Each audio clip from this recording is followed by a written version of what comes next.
telling you, they see this shit on TV. They see the 40s, they see ESPN, all that stuff, but it's the after hours. It's the staying up till 3 in the morning, all that. But here, let's just get into it.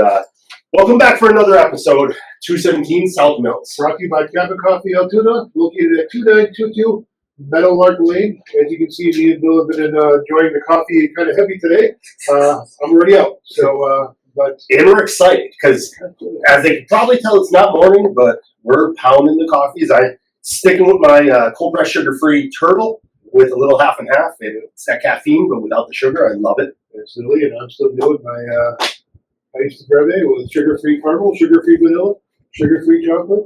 Again, got that half and half in there also, so I'm good to go. Keep it clean. Like it. Clean, that'll be something that'll come up in this episode. Combines.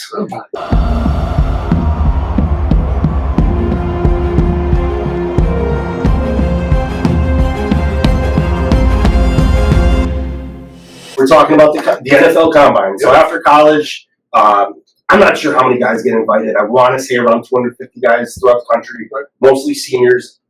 I think juniors possibly got invited if they declared eligible. But I sort of want to explain the Combines for everybody that I had a part in it. You know a lot about it, being my roommate and obviously playing football. But the Combines are actually coming up around the time this episode should be dropping, so it should be interesting for fans. Basically, it's a week in Indianapolis. Combines are held in the Colts facility, which was cool. We played in Indiana, never played in the Colts facility. I don't think I ever even played there in the NFL. So it was cool to experience that field. But the Combines are there for a week. They bring in different position groups, different days of the week. But you're there for 3 days. And the kicker is, what people see on TV is the 40s, the bench, the quarterback's throwing. What they don't see is the interviews, the tests you have to take, the physicals, the how late things go. And literally, what I told my friends and family was, if I got 2 hours of sleep each night, that was probably great. You have a roommate in your room who you don't know. I went out there with Dave and Casey. I thought maybe I'd get one of them. I got, it was one of the two guards. The first guard taken in my draft was Hutchinson from Michigan, who was the first guard taken overall. And then Mike Gandy from Notre Dame. He was number 2. I roomed with Gandy, which was funny. We'll probably tell it down the road. When I was in Carolina, Mike and I both went on a tryout together.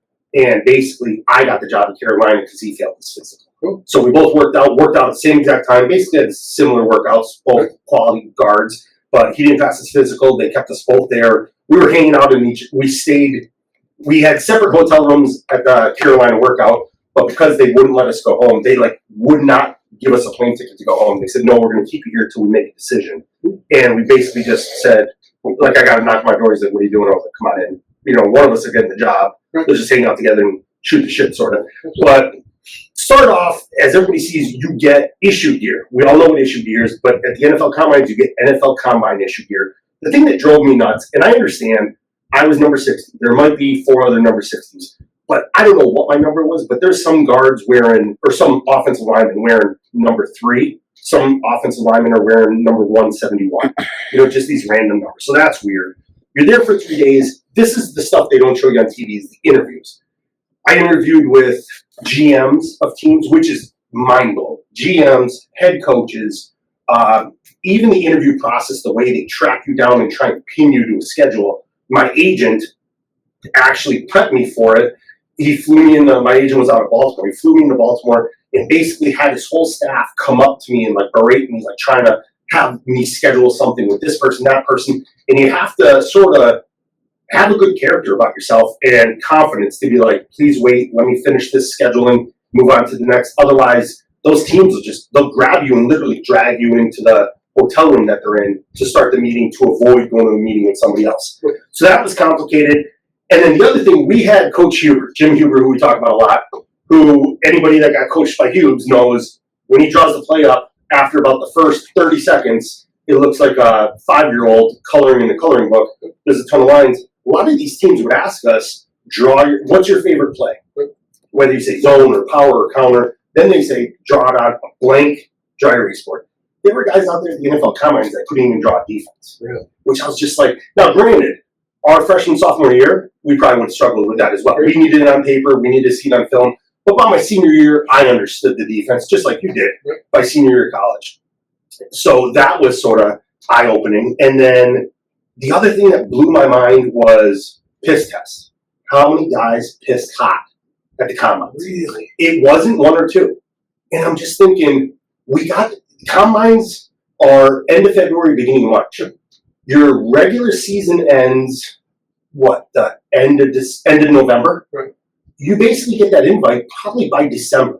So you know you're going to the combines, right, and you still piss hot at the combines. How do you do it? It just blew my mind. But here's another thing that people don't know, the physicals. And this is something, yes, there's the famous picture of Tom Brady up on the stage. The way Casey and Dave and I described it, and I think other people describe it as well, it's like herding cattle. And you're up there, we call it ruds. For you people, you civilians, ruds are basically like boxer briefs. They're gray, just plain boxer briefs, nothing special about them. But you're wearing those and socks, and you walk up onto a stage, like a wedding stage that you have at a reception. You know, like a little platform. Yeah. They put you up 10 at a time. You'd face forward, almost like a police lineup. You'd face this way. They'd say face front. When you face front, you have 32 head coaches, 32 GMs, and then 32 teams have multiple scouts from each team that are taking notes. And all I remember was, am I too short? Are they staring at my love handles? Are my arms not big enough? You're thinking all this stuff because you're like a model that didn't want to be a model. And you have no shirt on, right? No shirt. But Just, in all reality, you were sporting that sweater vest. I did have the hair. We're going to get into some issues happened with my hair at the combines, but I did have hair. I had hair when we went on stage. I'll say that on my chest. There's something else that happened. But with the physicals, there's 32 teams at the combines. Now, common intelligent people would think one team would do a physical with Bill and then share that physical with the other 31 teams. Well, the NFL, nobody trusts anybody because everyone's trying to get a leg up. Everyone's trying to, especially not so much with me, and I'm not trying to assume it's with me, but with other guys, they do try and hurt people's draft status because they want to be able to get somebody for a lower dollar amount. So if they can find something wrong with them, especially if they want them, they must want to find something wrong so other teams don't want to take them. That guy could drop down lower and they're able to get them. But when you go team to team, yes, they're doing the typical stuff that we've all done since high school. Checking your knees, checking your ankles, checking your hips, your shoulders, the main body parts that we've all been through. But they measure your hand from your pinky to your thumb, how long your fingers are. They measure how long your femur is, how long your tibia is. They're measuring everything with the tape measure. Don't ask me that question. They didn't measure that. I know what you're thinking, Joe. We're best friends. I know it. But no, they did not measure that. But 32 teams are doing physicals. It was just absolutely crazy. And that's what's taking all this time. Your day is full. Like I said, you're waking up at 6 a.m. You're either taking a piss test or you're starting another physical with a different team. And then your interviews are going through the night. So that's what's pushing you late at night. But the other thing that comes up is the Wonderlic test. A lot of people have been hearing that on ESPN. And we've heard about, I can't remember the quarterback's name. I can't think of it off the top of my head. That got a decent quarterback in the NFL. Can't think of who it is. I'm drawing a loss right now. But he got like an 8 on the Wonderlic. But ended up, so it's out of 50. You get 12 minutes to take the test. Question 1 is probably a simple math question. Question 50 is very difficult. I recall, and I'm sure somebody will look it up online and find it and probably prove me wrong, I believe I got a 31, which was a good score for the Wonderlic out test. of 50. Out of 50. But that was a good score.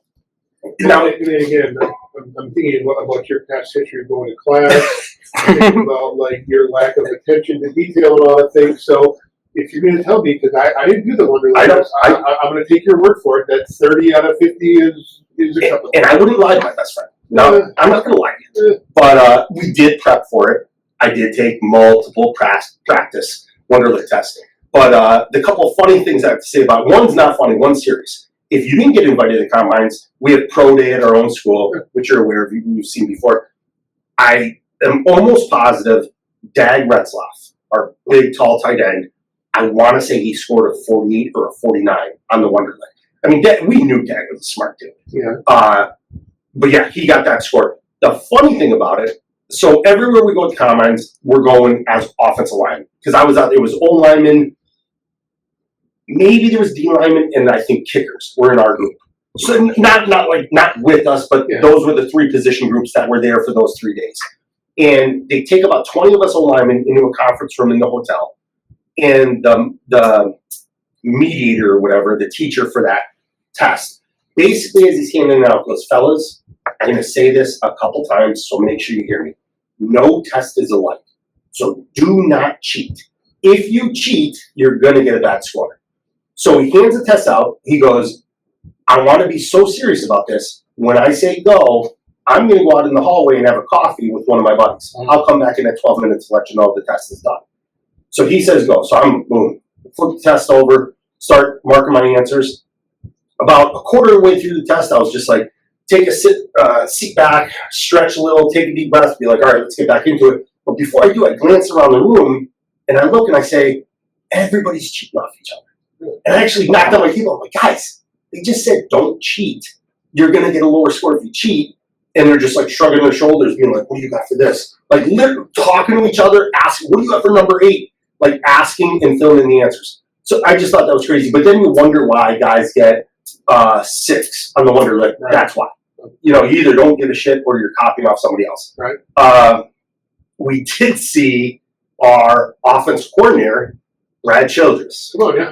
Come on now, chill now.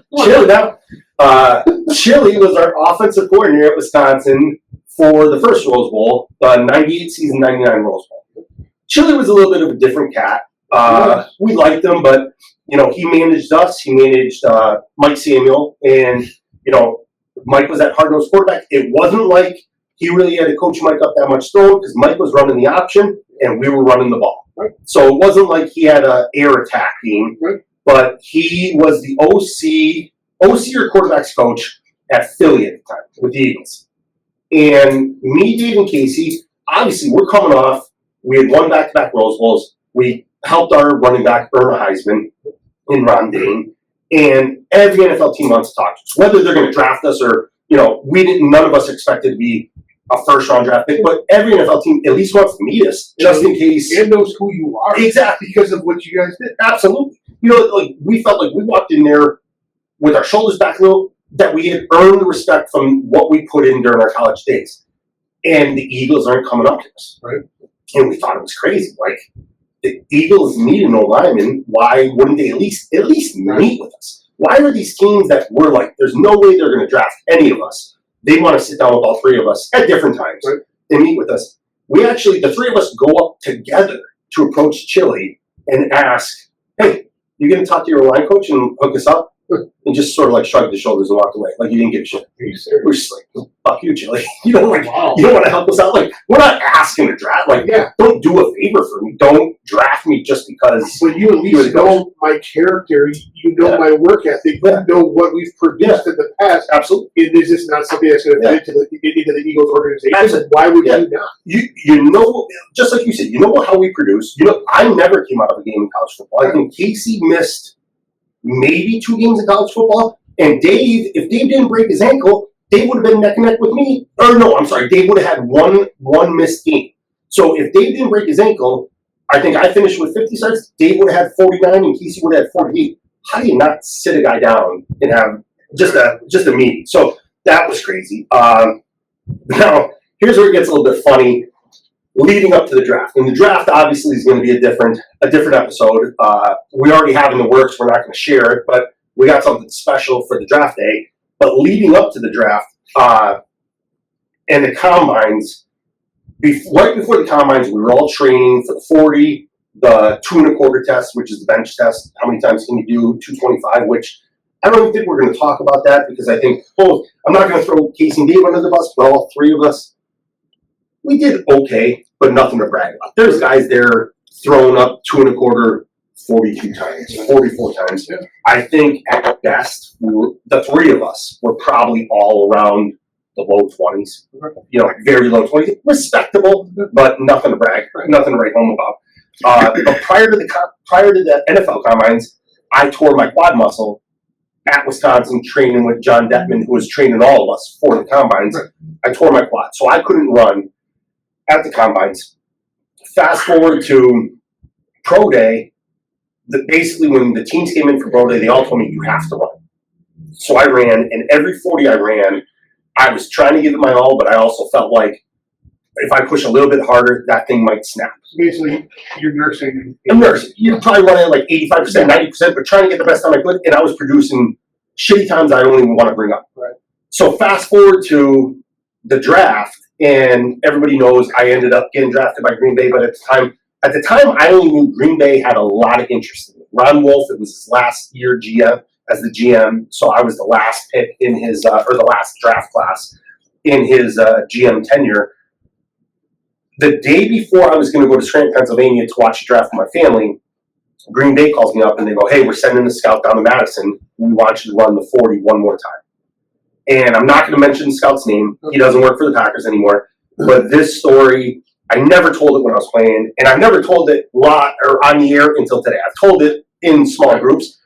He comes down. Now, granted, my quad's still not 100%. It's a lot better than Pro Day, but it's still not 100%. Right. And I guess my difference is I feel like, and I might be blowing a little bit of my own smoke, but if I never tore my quad, I really felt like I would have been right around the 5 flat type of 40. Maybe a split second under, maybe a split second over, but right around 5 flat. I'm not going to say how bad my times were at Pro Day, but they were nowhere near 5 flat. So this scout comes down. We walk into the McLean Center, the indoor facility. It's me, the Green Bay Packers scout, and John Deckman. Right. Or I think it was either Det. You know what? It might not have been Det. It might have been Brian Bott. Okay. I'm not positive, but now that I'm saying it, it might have been Shout B-Bot. out to Brian Bott. B-Bot. I see B-Bot on Facebook. He's killed. I believe that's what it is. He's even got a couple former batters that made it to the pros that have gone with him, opening up multiple facilities, doing a lot of training down in the Madison area, doing a really good job. And he went from starting his own business to really blowing things up, making a real name for himself. But now that I think about it, I think it was B-Bot. And the three of us are in the McLean facility. The scout lines me up, like I stretch, I warm up, do all that stuff. And he's like, all right, when you're ready. I run a 40, hits the timer. He looks at me, he's like, it's not good enough. I'm like, all right, I'll do another. Line up, and I'm like, I gotta push it harder. He waits till I go, starts the timer, finish, click, looks at the watch, he's like, tell me it's not good enough. I run another one. He's like, looks at B-Bot, and I'm saying B-Bot because I think it was B-Bot now that I'm thinking about it. He's like, do you have a tape measure? And you know those tape measures you have to handle, it's the big wheel. He goes and gets one of those, brings it up. The scout has me hold it at the goal line, and he pulls it out. And all of a sudden he goes, like a light bulb went off. I know what's wrong. And I'm thinking, what's wrong? Like, my quad is hurting, and I can't run as fast as I used to run. Right. And he goes, somebody lining this field wrong. And I go, what? And me, no, we've been on that field forever. And after I heard that, I look at B-Bot, and B-Bot just like gave me like a head shake. And I'm like, I get it. Don't say anything. Right. And the scout goes on to talk, and he goes, your field at 40 yards is beyond 40. He goes, you're running longer than 40 yards. So he gets a piece of athletic tape, puts it down at the 36-yard line. And he's like, run another one. I line up at the goal line. I go, boom, stopwatch. As I cross 36 yards, he goes, I can take that back to Green Bay. And he walks out. Nice. So I ran a 36-yard 40, Nice. and the Green Bay Packers drafted me. I was like, couldn't believe it. I mean, never expected that, and I joked with him when I was in Green Bay, like just me and him. Never said it beyond me and him during the playing days, but I was amazed. The one thing I forgot to say about the combines, what's the one thing you always bust my balls about? Height. Well, yeah. Well, I know it's a lot of things, but It's a lot of things. but height is definitely height was always a big topic for me. Absolutely. So I knew that going into the combines. Yep. I actually, at 217 South Mills, I got a cardboard box and started cutting a bunch of cardboard circles out. Did you find that cardboard box on the porch? It was probably out by the raccoons. I probably had to kick a raccoon. The family of raccoons. Probably had to kick a raccoon out of it and then bring it back in it because that's where we kept our recyclables. Absolutely. Recyclables and garbage. But they were separated. So I grabbed out of the cardboard pile.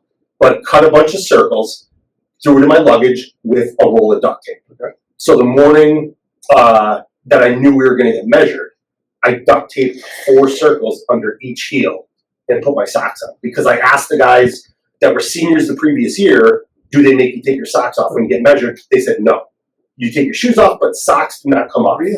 So I duct taped 4 pieces of cardboard under each heel just to get a little bit more height. I almost wondered on that one. You must have waited to the last minute to put those circles on your heels because, however, if you would have worn them throughout the day, you would have compressed those circles down the next day. You needed every freaking inch you could possibly get. I needed everything, but even that little bit was going to help. So when people, even today, it sometimes slips out when somebody's like, "How tall are you?" Instead of saying 6'2", I go with my combine height, 6'2" and 2/10. I don't even think 6'2" and 2/10. no. Now, granted, I'm getting old. My dad shrunk. I'm probably starting to shrink. But there's times if you're 6'1" right now, maybe don't. There's times I think maybe we're almost eye to eye. I understand. Gravity's taken over. We haven't lost a tremendous amount of weight. If anything, we put out more weight. So gravity's pulling us down further. So I completely understand that. Okay, so let's just say 6'1" across the board. There are times when we're setting up and packing up and we cross paths. I feel like I'm just almost eye to eye with you. That's probably because I'm kneeling down putting stuff away. That's probably the reason. You don't have to go there. I'm sorry, it hurts. It hurts my heart I'm sometimes. sorry, I'm hurtful. I think a best friend would be like, "No, I think you've actually grown since college." I think your ears look nice. What's that? That's nice. There's a compliment. I appreciate it. Well, to say one more thing before we are going to hit the combine recheck, which is rare, and I'll explain why. But when you said about my sweater vest, yes, I'm Italian. I am hairy. I do wear, it's basically like a wife beater of black chest hair. Yeah. No, I prefer the sweater vest. It's better. It is a sweater vest, but it's more like I got the straps too that go like up the shoulder. So it's like a black wife beater or something. But when you mentioned that, it made me remember with those 32 NFL teams, I was probably on my 26th or 27th team out of 32. No one's got a problem with it. Everyone is happy with my knees, happy with my shoulders, happy ankles, measurements are okay, all this and that. 26, 27 teams, somebody puts a stethoscope on my chest. And they go, "Has anybody ever told you you might have a heart murmur?" I go, "Fuck no. I don't have a heart murmur." No. 25 or 26 teams just said I was clean. I was good. Everything was perfect. No, like, don't do this. We're almost done. Don't do this trying to screw me, just because for whatever reason. So from that doctor making that comment and making that note, I have to now go to medical to confirm whether I have a heart murmur or not. So we go to medical and they basically tell me, "You got to get on the treadmill. We need you to walk, do a fast walk, to a run." And I go, "Listen, I tore a quad. I shouldn't even be doing a fast walk. Like, I'm not running here at the combine." Right. They're like, "We have to do it. We have to see if you have a heart murmur." So I go, "Okay." She's like, "You got to take your shirt off. We got to put the sticky pads on to monitor your heart." So, you know me, just standing up and walking around in an air-conditioned room, I'm already sweating. Right. So I get on the treadmill, I got my shirt off, she's trying to stick stuff, well, I got the sweater vest on. Stuff ain't sticking too well. And as soon as the first pad didn't stick, and I go, "Look here," and it was a female nurse. As soon as the first pad didn't stick, I was about to say something, she's already got wireless battery-operated clippers on, and she goes zip, and zips a strip from the middle of my chest right up, and then does the other side. So now I got a V. And it completely messes Now with the sweater vest. But now it's like a V-neck. So now I got a V in my chest. Yeah. She puts the pads on, and I start doing this walk to a incline to a jog. Nonsense. It all got done. Bottom line was no heart murmur. It's that time of the show again, where we like to thank our sponsor, Cabin Coffee Altoona. Cabin Coffee Altoona is located at 2922 Meadowlark Lane, located just off Highway 53, the River Prairie exit. Stop by and try my favorite drink, the Ice Breve, with sugar-free caramel, sugar-free chocolate, and sugar-free vanilla. It's great tasting and fits into all your parameters for your keto diet. Just remember, folks, everything's better at the cabin. I'm like, I had to go through all that BS for nothing, but that's part of it. Funny enough, it brought up another idea when I said physical and female nurse. We forgot to tell a story about seminary. Yes. So seminary, when we were there, this would have been our first night that we were there, I think. Isn't that how it worked? First day, first evening. Yeah. So after the meetings, what they would do is we would just break up into small groups, and they had various rooms that had various different physical. Yep. I mean, yep. I went to the dentist. Yep. I mean, they did my blood pressure. They did everything. And weight, height, flexibility. I mean, every room had something different. Different stations Yeah. and different rooms. And it was monitored by trainers who were in training, maybe? So we had a head trainer in Denny. We had an assistant trainer in Bar. So those two were our higher up trainers. But then the way I think you and I would classify it is almost like how managers are in school, but they help manage the team and the assistant coaches. They were like trainers in training. So people that wanted to be trainers that were still undergrads. Let's go with that. Yeah. So we're going through the thing, and I mean, you feel. I understand how you felt at the NFL Combine. It felt a lot Yes, like that. Like absolutely. you were just cattle, and you were herded into a room, and then you were poked and prodded. They also did an allergy test. I mean, like up and down your arm to Yes. see what you were allergic to. Yes. I just thought of that now, and how you reacted. So it was pretty extensive. Yeah. How they did that. I'd even say very invasive. Just to use a bigger word. Okay. I would say invasive. I usually don't like big words. I'll use the. I can use them every once in a while. You can drop a big word every now and again. And I'm like, why you do that? Like, why you trying to act smarter for it? I don't even remember doing that. If I do, I apologize. That's right. By concussion. Yeah. Anyway, the last one that I remember is you do the traditional drop your pants, and We all know that's coming. That's the thing. We all know it's coming. It's going to happen. I pulled down my pants, and there was a female, and she was going to do the cup and check and turn her head and cough, and I dropped my pants, and she utters, "Nice guys." And I don't know if she was referring to my underwear that I was wearing that day, or what the comment "nice guys" comes from. I to this day I'm still baffled, but it did stroke my ego a little bit, even if it wasn't talking about underwear. Anytime a female says "nice guys," when I'm in that position, I thought it was a positive. So, that is crazy. That's absolutely crazy. To me, it's like, but I'm not going to go as far because that's like home team for us. There are people. It's like, I don't want to say bad thing, but it's like getting close to the line of unprofessionalism. Yeah. But they're young. Like they didn't know, but it's the way it was set up. Like, should those age people been doing that? Should they have been at the flexibility area or the allergy area? Yeah, maybe the allergy area would That be good. probably would have been better. The funny thing is, I have a very similar story, and I didn't think it was as crazy until I was in Wausau. I'm not going to say who was in front of, but we were at a friend's house in Wausau. Both the husband and wife happened to be doctors. The wife actually went to UW-Madison. She's from the Wausau area, and I tell this story at her house. We were having a dinner party, and I told the story. Everybody they were into like asking me football questions. I'm like, here's a crazy story for you that most people don't know. And so my story is go in the same room, time to drop your pants, turn your head and cough. And I also have one of these trainers in training. So if I'm an incoming freshman, here's another funny thing. I mean, I know our birthdays are a little bit different. I was 17 going through this process. So I wasn't even 18 when I stepped on campus. So I'm a 17-year-old, and it's probably a 19 or 20-year-old girl. And I walk up to her, and she's like, all right, drop your pants. You have to turn your head and cough. So I drop my pants. She's there, holding on. And I cough, still holding on. And I'm just like, a little bit longer than normal. And I'm like, all right, we're getting close to that point. Like, start thinking about grandma, start thinking about baseball. And then, what are those Chinese deals called? Stress ball. And I really got the feeling that she started thinking she had stress balls in her hand, started moving around. I'm like, that's very, very weird. Well, long story short, she had a feeling one of my testicles was larger than the other, and that might be concerning.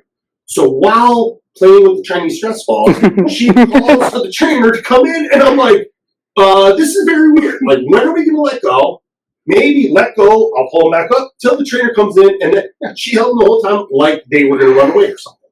She's like, I'll just keep a hand on them. So I say this at a dinner party in Wausau, and the doctor that I sat in front of, she's like, oh my God, that is, let alone one, her age, two, that it was a female that wasn't even a trainer or a doctor. And you're a minor. And I was 17. You're a minor. Once again, we go back to Mrs. and Mr. Ferraro didn't sign off on this. They didn't know that this was going to be happening when they dropped me off in Madison. Just craziness. But I'm glad we brought that back up because that was something that I know after we recorded that episode talking about seminary that we were very disappointed because I'm sure the audience isn't dying to hear about physicals, but it's just something else that people don't know of the craziness that happens behind the scenes. And all of our teammates that are listening to this, they know that exact story happened. We're already seeing it on social media, the stories we're telling. You mentioned the story about getting hurt or hurting yourself purposely if you're going to be late. We got guys blowing us up being, I 100% agree. I was late once. I was on the Stairmaster. Like, this stuff is true. Yeah. We're not making it up. We're not just doing this. We're doing a podcast that document true stories. Absolutely. This is the truth that happened. And just to think, when you signed up, to play football, you never thought of the behind the scenes. I never in a million years did I think I was going to be ushered into room by room like cattle, and all of a sudden, oh, he's allergic to this. Oh, he has allergies to this. Yeah. Have my teeth, examined. Every aspect of your life was documented. Like, yes. Absolutely. Like it was a dairy farm show. Seriously. If you asked me in high school, I probably would have said classes are going to be harder, meetings are going to be a little bit more intense, practice will be more intense, and the lifting will be more intense, but not to the extent of, and that's the other thing too, whether it's college or NFL, and we'll get to the NFL side of it and how people are like, what do you do? Just practice 2 hours a day? And it's like, no, I'm showing up at the stadium at 6:30. In the NFL, that's your job, because you don't have to show up at 6:30 in the morning. You might not be I'd be calling my wife being like, hey, have dinner on your own. I probably won't be home until 9:30. Right. If with me in Green Bay, if there was a day Brett Favre stayed after to watch film, I'm going in that film room. If he's watching it, why am I going home to eat dinner? He's in year 16. I'm a rookie. I'm staying to watch. But in college, it was the same deal, a job, and we had to go to school. Yeah. So that's why we're lifting and running at 5:30 in the morning. Then we're going to school. Then we're going back for practice. It's just nonsense the way it's back and forth. But before, I know I got one story about the combine recheck, but before we get there, with you bringing up height, I had the opportunity to play in an all-star game, right? And so did Casey. We both went to Hawaii, which was, it was pretty sweet for both of us because the last game our senior year was in Hawaii, and then I think it was 3 weeks later we got to go back to Hawaii. We were on Honolulu for the last regular season game of our career, and then we went to Maui for the All-Star game. And in Maui, it's more of it was the Hula Bowl. What people more are recognizable is the Senior Bowl. You're out there with scouts watching. So there's one day where practice is intense. Scouts are out there. You're going one-on-ones are live, 9-on-7s live, all that. The rest of the time, it's more like a fast-paced walkthrough. Okay. Because you're out there on a vacation, it's a celebration, it's a congratulatory. You're not trying to hurt. Yeah. Where the Senior Bowl is every day of the week they're going hard. The Hula Bowl, it's one day, your balls in the wall in that practice. Right. After that practice, the scouts do a little bit of measuring and stuff like that, height, weight. They measure me for height. Joe, I swear to God, I almost got in a fist fight with an NFL scout. I get up there, and it's one of those, they put us up against the wall, they measure us, and I hear my name, he says my name, says my number, says Wisconsin, and I hear 6. Of course it's going to be 6. And I'm waiting for that 2, and what's going to follow the 2. And he goes 6, 1, and I turn around, I'm like, do not write 6-1 on that piece of paper. I'm like, the fuck if I'm 6'1"? I've never had 6'1". And all kidding aside, I am not as tall as you, I'm not as tall as any of our Badger teammates, but you're not screwing me over in the draft saying 6'1". 1 inch to me goes from, I was a 4th round draft pick, might be 4th round to free agent. That's how big a deal it was to me. I understand that. Having as many inches as you possibly can. I completely understand. That is a big thing in life.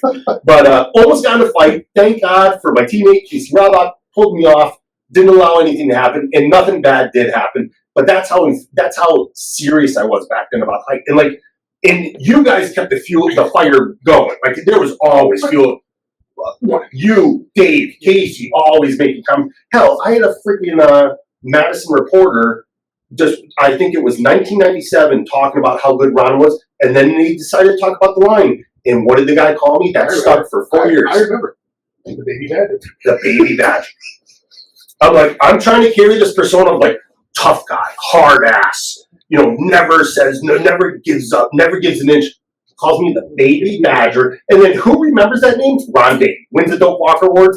One of the proudest days I am as an old lineman, see my running back win the Doak Walker Award, goes on ESPN and names all of his offensive linemen and does a short little blurb about him. And he goes, and my boy Billy, the baby badger. Calls me the baby badger on ESPN. I go from so proud, such a proud alignment of my running back to demoralized. It just, at that day, I felt like I was 5'11" after he said baby badger. And I just think that if you would have had the cardboard cutouts taped to your heels when they did the measurement, that maybe you would have been a little better off, but maybe a little better planning. So I guess we could all use an inch here or there throughout life. I hear you. The last thing I gotta say, it's about the combine rechecks. And this is something nobody knows about because it's not on TV. They don't even really talk about it. Combine rechecks is basically anybody that gets invited to the combines that has an injury, they demand come back. I want to say it's about a month later. It's that middle point between the combines and the draft. That halfway point, they bring everybody back basically for one day to recheck them. So me and Dave from Wisconsin were the two guys that had to go back. David broke his ankle our senior year, which we'll get to as we talk about later years at Wisconsin. But he had to go back for them to re-examine his ankle. And the reason I had to go back was because of the quad. They wanted X-ray, MRI, all that stuff. Make sure it was healing. Make sure whoever was going to draft me felt confident that the quad wasn't going to be an issue. While we're down there, we end up meeting a guy. So, and this is what I want to set up for the audience, is during our days, the only way we knew players from other teams were from watching them on ESPN. Right. There was no social media. Right. Unless you went to high school with the guy and he ends up playing for Michigan or Oregon or whatever, and you're keeping in touch over the phone, there's no contact. Right. You're not friends with them. Where today, all of a sudden, all these athletes all across the country become friends and know each other through social media. They connect on X, on Facebook, Instagram, whatever. And we weren't able to do that. So we're down there. Dave and I meet up with Jesse Palmer, great quarterback in college, and a guy that I remember after our games getting changed, when we used to sit around before going out or going to a party or whatever, we'd watch ESPN just to get our updates on how's the rest of college football, who's doing good, who's winning, who's losing. What's the landscape? And I remember seeing him, he was tearing it up in college. Well, I forget what his injury was, but he had to go back. The three of us hit it off. That one day, just hit it off. He fell in love with Dave and I. He was just pumping our heads up so big, just talking about how much he respected our O-line. He saw what he knew we weren't a throwing team, right, but he just knew we were a good O-line for what we did for Ron. I mean, obviously, we're not taking anything away from Ron, but you need a good running back and you need a good line. Those two have to meld. And he respected how good the line was. Well, even on the way back, we all went to the airport at the same time, and Dave and I's flight got delayed by like 2 to 4 hours, and Jesse's flight got delayed as well. Next thing you know, Jesse's like, what are you guys doing? And we're like, oh, we'll probably grab a drink or something like that. Jesse takes us into a bar, throws his credit card down. He's like, nah, I love you guys. You guys are on me. So I just, to this day, and then seeing the success that dude's had. I mean, he's all over TV. He's on this show or that show. Like, he's killing it in life with what he turned his post-football career into. But I just go back to that combine recheck and remember how much fun we had getting to know him that one day. It was just really cool. So, I think college football in general was a pretty cool fraternity. It is. I mean, especially for people. I don't care where you play. If you play college football, especially if you're an offensive lineman, you have that camaraderie right off the bat. I don't care who you play for, especially now as we're getting older. Like, even if you played in the 80s, if you were an offensive lineman, you automatically have respect just because of what you went through. Well, I think the catchphrase we keep saying, overworked, underappreciated, OWUA. And like, you mean an O-lineman, and I'll even reduce it one more size smaller and say, you meet another O-lineman, or even a player from the Big Ten. Absolutely. I remember being on NFL teams, we'd get one of the most famous guys that just comes to my mind. I remember being in Green Bay in this guy comes in the locker room, DB, white guy, which white guy playing DB is rare, comes in the Green Bay locker room, and he said to me, he's like, hey, he was new, I think it was Edgar Bennett was our player development guy. Edgar Bennett, the old Packer running back. He was the player development guy in Green Bay at the time. And he asked me, he knew that day I happened to be driving my vehicle from the lock. It's basically driving it a block and a half to the practice facility, just not have to walk in cleats. Everybody drove to the practice facility, back to the stadium. He goes, hey, would you mind taking Matt in your car? Well, yeah, no problem. You know, new guy, seemed decent, hops in the car. We'd ride down, and if you get there early, just like me and you, we always show up early. Yep. You shoot the shit for a little bit. You get out when it's time to go in. Yep. Just shooting the shit with them. We're like, hey, where you from? What college you from? He goes, Iowa. Boom, right away. It's like, a Big Ten guy. We know we're going to hit it off. We end up becoming great friends, and still good friends to this day. And it's just that Big Ten conference character is so similar. But like you said, O-line takes it to even another level just because you know you're doing the same thing day in and day out. And what you've been through and how beat up your body is, but just the sacrifice that you put and your commitment to that sport, your craft, and the guys around you. That's literally what it comes down to. And you can learn a lot from people from what they did, what they played, etc. So 100%. it's awesome. Well, I'm having fun with this, but I think we're gonna have to wrap this one up and see everybody next time at the next episode. Next episode, and we want to thank our sponsor, Cabin Coffee Altoona. And again, it's still located at 2922 Meadowlark Lane in Altoona, Wisconsin. Have a good one, folks. Thanks. Thanks a lot. Joe.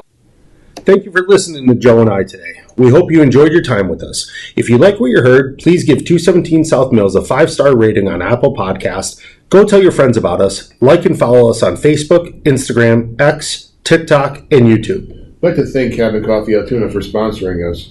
Everything is always better at the cabin. See you next time. And remember, folks, Red has to run. Stay tuned for some bonus material. X question. I'm listening. Hardest part about being a business owner and why transition into that life?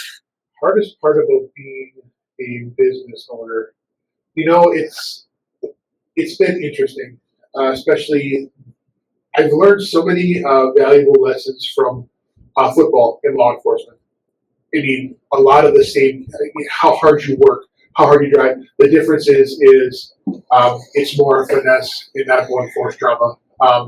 I can talk to Bill and other football players or guys who were in law enforcement or on SWAT with me, different vernacular, different tone, etc. And now I work in a coffee shop with all of my employees are females, and it's customer service. So it was really, really hard to do that 180 turn from being an alpha male in an alpha male business and then also playing an alpha male sport, and then having to be able to kind of curtail that and readjust and reprogram my brain and to make sure that, again, everyone's always looking at me.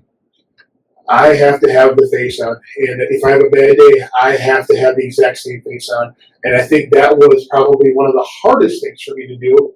And then just that I still had that determination and having to will things to work, even when you didn't know what you were doing.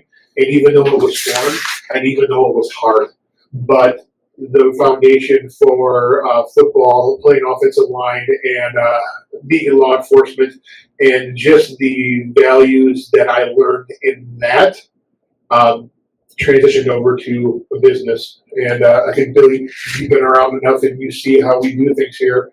It's a lot more finesse, but also rewarding. It is, but I'm not saying I knew the answer you were going to give verbatim, but I knew what you were going to say. And I take it back to Chris Pick, our roommate that quit football.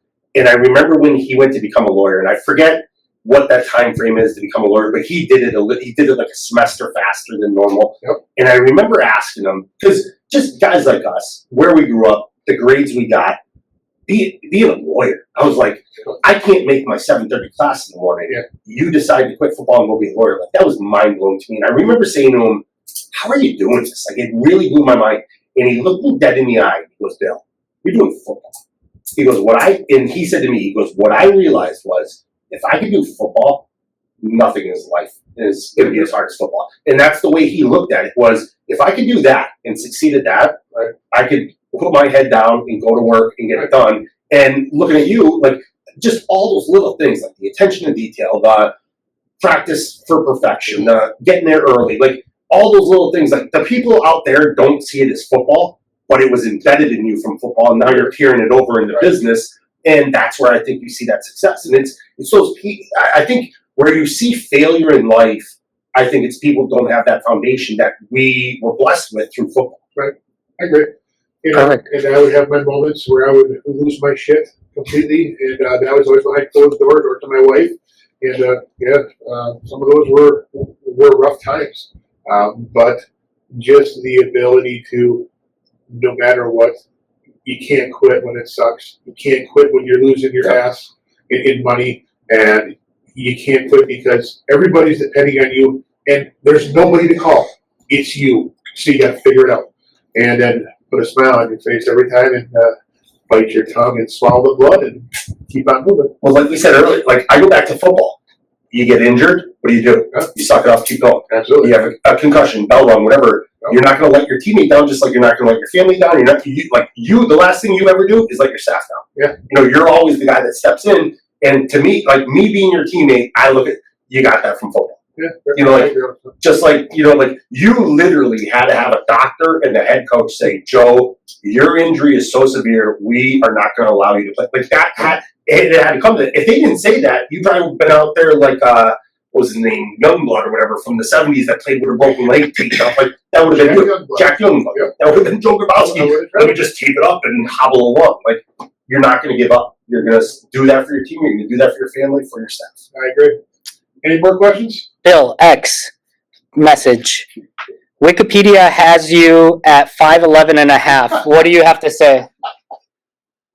I don't even want to sue them. I want to find the owner. I want to beat the shit out of them. Like, that is absolutely false. 6'2" and 210. Go back to my high school program. I was 6'3". I had a guy. Talking about lying in high school. I had a guy on my team. Let's just say I'm 6'2". Okay. I had a guy on my team whose eyes maybe came to the top of my chest hair. Top of the sweater vest. Top of the sweater vest. Okay. His height in the program was 6'4". Yeah. I'm not even going to say his name. He was a good athlete, but I'm like, come on, dude. I don't even know if you're 5'11". And you're putting 6'4", like, at least I'm adding 1 inch. Like, say you're 5'10" and a half. I knew that height was a sensitivity for you, though, but You pour that fuel on the fire again. still get you to go up when it comes to height.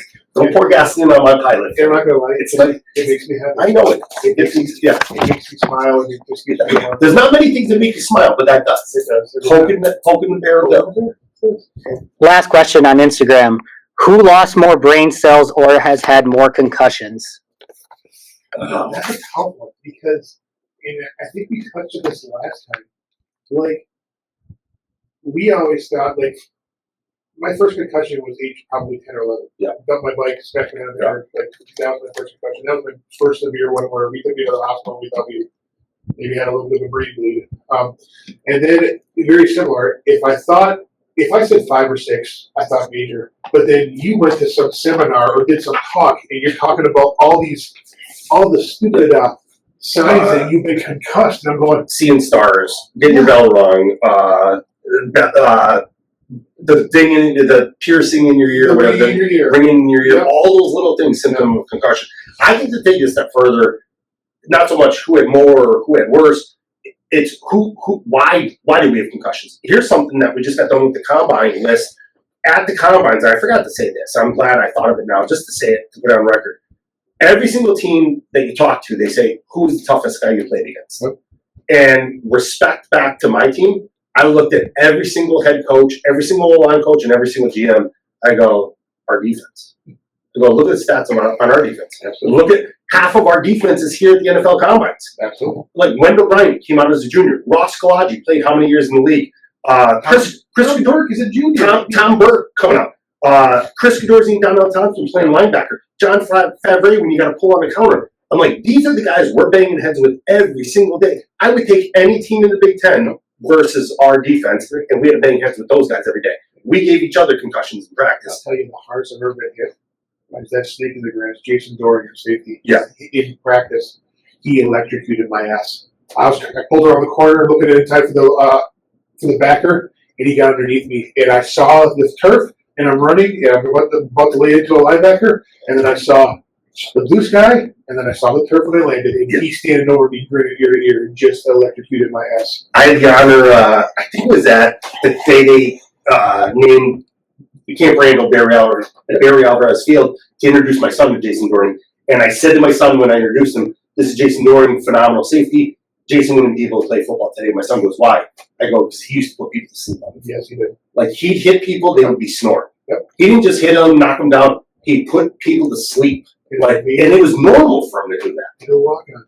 And Yes. Yes. Played at Rhinelander in my conference Yep. in high school. And knew of him, great guy, and soft-spoken, just the Yep. nicest freaking guy off the field. But would just electrocute your ass on the field. And 100%. just, good night. Yep. So, That it? That's it. All right. Again, thanks for joining, folks. We'll see you next time. See you next time.